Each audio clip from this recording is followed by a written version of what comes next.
कि मेरी बीवी मुझसे बहुत लंबी है और मैं कद में छोटा हूँ, और हम दोनों जब घूमने जाते हैं तो लोग हमें देख के हंसते हैं, तो बड़ी शर्मिंदगी होती है, समझ में नहीं आता क्या करें। मैंने कहा भाई इसमें तुम्हें शर्माना नहीं चाहिए, तुम्हें तो फख्र करना चाहिए कि तुम ही एक ऐसे वाहिद आदमी हो जब औरत से बात करते हो सर उठा के बात करते हो, और वो जब तुमसे बात करती है सर झुका के बात करती है। आज जब हम फिल्मों में कॉमेडी देखते हैं तो अक्सर उसमें अश्लीलता या किसी का मजाक उड़ाकर कॉमेडी करने की कोशिश की जाती है। लेकिन भारतीय सिनेमा का एक ऐसा दौर भी था जब पर्दे पर एक शख्स सिर्फ अपनी आंखें मटकाता, अपनी पतली आवाज में कुछ बोलता और पूरे थिएटर में हंसी गूंज उठती। जाने कहाँ मेरा जिगर गया जी, अभी अभी यहीं था किधर गया जी। जॉनी वॉकर एक बस कंडक्टर जिन्होंने अपनी किस्मत खुद लिखी थी और हिंदी सिनेमा के ऐसे मशहूर एक्टर बने जिनके बिना 50 और 60 दशक की फिल्में अधूरी मानी जाती थी। जॉनी वॉकर का जन्म 11 नवंबर 1926 को इंदौर के एक बेहद साधारण परिवार में हुआ था। माता पिता ने नाम रखा था बदरुद्दीन जमालुद्दीन काजी। उनके घर की माली हालत इतनी खराब थी कि बदरुद्दीन को 6ठी क्लास के बाद अपनी पढ़ाई छोड़नी पड़ी। पूरा परिवार काम की तलाश में मुंबई आ गया। परिवार का पेट पालने के लिए युवा बदरुद्दीन ने बेस्ट की बसों में कंडक्टर की नौकरी कर ली। लेकिन कहते हैं ना कि कलाकार अपनी कला को छुपा नहीं सकता। बदरुद्दीन बस में टिकट फाड़ते फाड़ते मुसाफिरों को हंसना के लिए फिल्मी सितारों की मिमिक्री करते।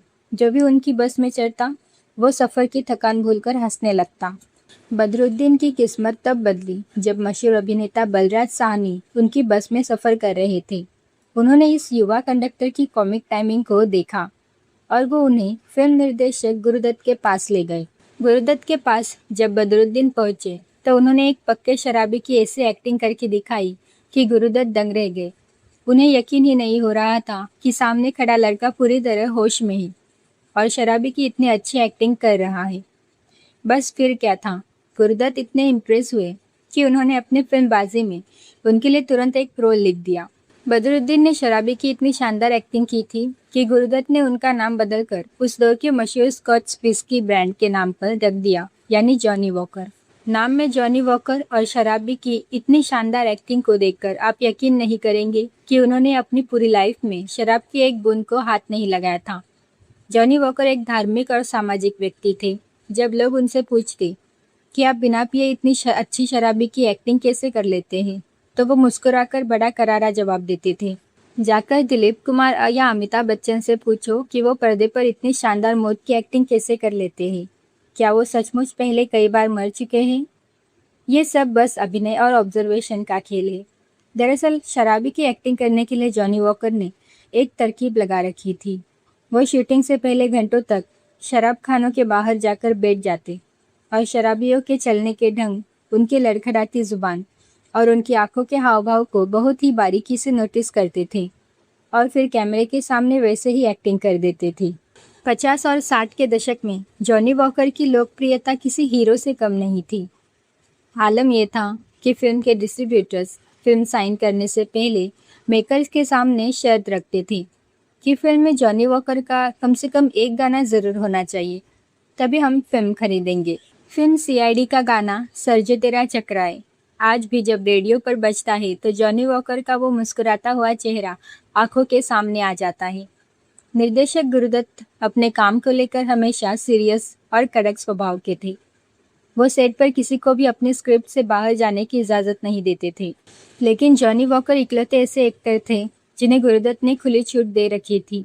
वो सेट पर अपनी मर्जी से डायलॉग बदल सकते थे या नया कॉमिक पंच जोड़ सकते थे। कई बार तो जॉनी अचानक कुछ ऐसा बोल देते थे कि शॉट के बीच में ही गुरुदत्त अपनी हंसी नहीं रोक पाते। जॉनी वॉकर को फिल्म आर पार के सेट पर उस दौर की मशहूर अभिनेत्री शकीला की छोटी बहन नूरजहां से प्यार हो गया था। जब जॉनी ने नूरजहां को शादी के लिए प्रपोज किया तो नूरजहां ने एक शर्त रखी। उन्होंने कहा कि मैं शादी के बाद फिल्मों में काम करना पूरी तरह छोड़ दूंगी, लेकिन तुम्हें भी मुझसे वादा करना होगा कि तुम जिंदगी में कभी दूसरी शादी नहीं करोगी।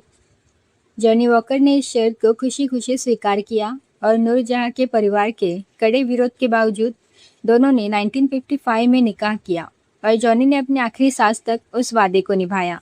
1980 के दशक तक आते आते बॉलीवुड में कॉमेडी का स्तर गिरने लगा था। उसमें डबल मीनिंग डायलॉग्स और अश्लीलता शामिल होने लगी थी। ये बात जॉनी वॉकर के उसूलों के खिलाफ थी।